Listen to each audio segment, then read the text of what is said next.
I never really wanted to weigh in on the issue of kill the Boer, kill the farmer, because I felt there are people who are more positioned to have something to say that was going to enrich international discourse especially.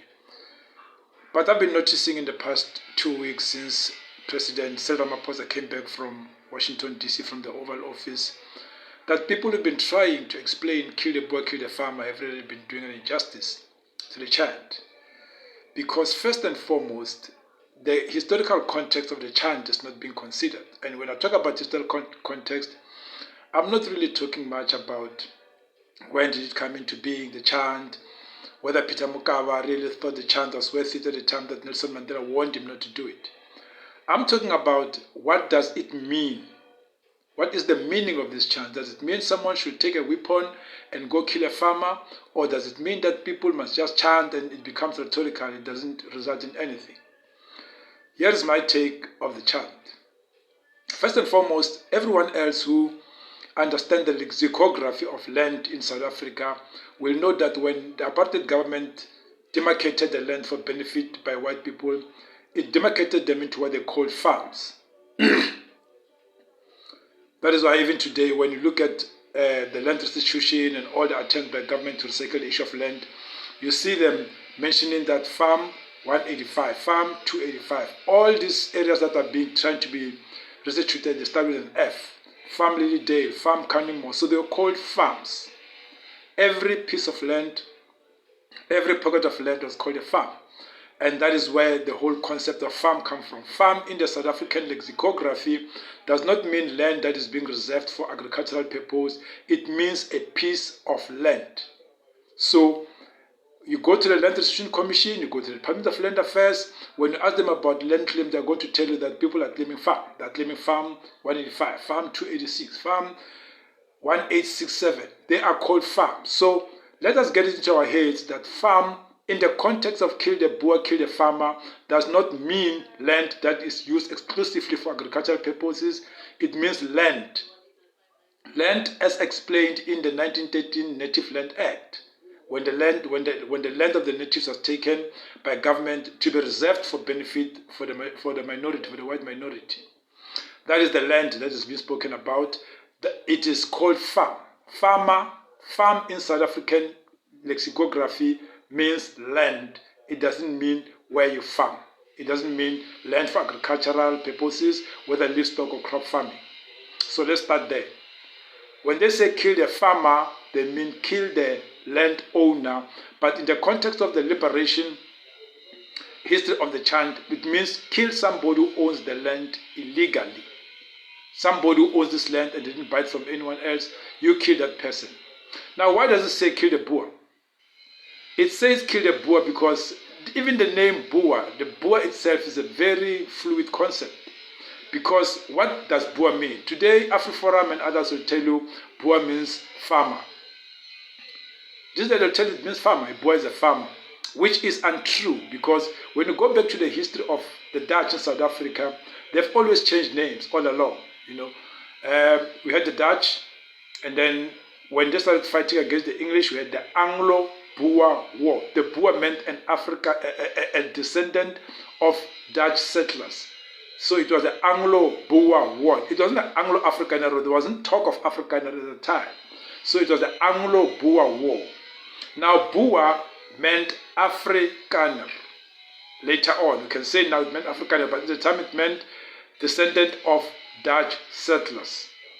Now, at some stage, the so-called Anglo-Boers, I don't know, maybe 1948 when they came into power, they decided, we're now going to call ourselves Afrikaners because they wanted to domicile themselves to this native land, which they took in 1913. So they domiciled themselves, they called themselves Afrikaners. This Africa meant the reference to the continent. Now, what we need to understand, to be properly explained, is the fact that when the song says kill the Boer, it means kill the one who owns the land illegally. Kill the person who benefited from the 1913 Land Act and subsequent acts that are meant to rob the natives of their land. Now the question might be, is it insightful? No, that should not even be in conversation, because when it says kill the Boer, kill the farmer, First, kill the farmer means kill the one who occupies land illegally, which means it's land that they didn't transact over with the native. There was no exchange of money between the native and the person occupying it now. That they bought it from, or they were given, they bought it from the apartheid government means nothing. That somebody inherited it means nothing. You inherited stolen property. Now that's the first point. That's kill the farmer. The farmer means the one who is occupying land illegally. Kill the Boer. Boer means kill the person who at some stage decided that they wanted to call themselves African and who wanted to domicile themselves. Now, one might say, it's insightful. No, there's no incitement. And I'll explain why. I'm not going to explain it in the context of the Constitutional Court, but I'm going to say it's not insightful by virtue of the fact that the chant had someone who stole something. Farm means land that was stolen through the 1913 Native Land Act and subsequent acts that took land from the natives and gave it to minority. One who has not stolen anything is not going to feel impacted or feel affected by the chant. Now, there is a saying that the guilty are afraid. So whoever comes and says kill the farmer, kill somebody who farms, they are being disingenuous because they know, first of all, they no longer call themselves Boers. They took the Boer title, they gave it to farmers, they now call themselves Afrikaners, and now they decided that farm means land. The majority of farmers in South Africa are black, but they own very small pockets of land. But the minority that is white owns huge pockets of land. So if we went out and tried to audit, we'll find out that actually more black farmers than white farmers, but the farmers own most of the land, the black farmers own small pockets of farms, or more small pockets of land. So kill the Boer, kill the farmer, kill the one who is holding on to something they took illegally. The person who's most bereaved, the one who feels most angry, grieved by the song or the chant, is somebody who's holding on to stolen property.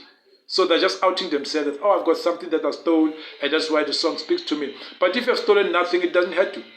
That's why there are a lot of Afrikaners who don't feel the chant incites anything.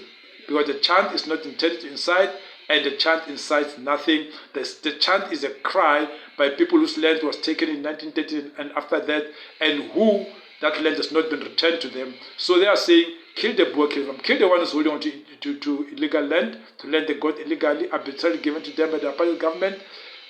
Kill the farmer, kill the one who occupies that land. So that is the context. Farm is not for agricultural. The chant has got nothing to do with farmers, with people who are farming. Farm matters happen. They don't happen because of any song or any chant, and they've been happening before. And they're also going to continue happening. They happen on land that is now occupied by black people who are actually farming on that land, even those that are not farming, because in the South African context, farm is land.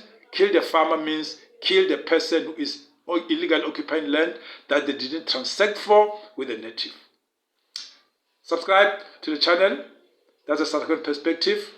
Like the channel and be the first to get fresh information.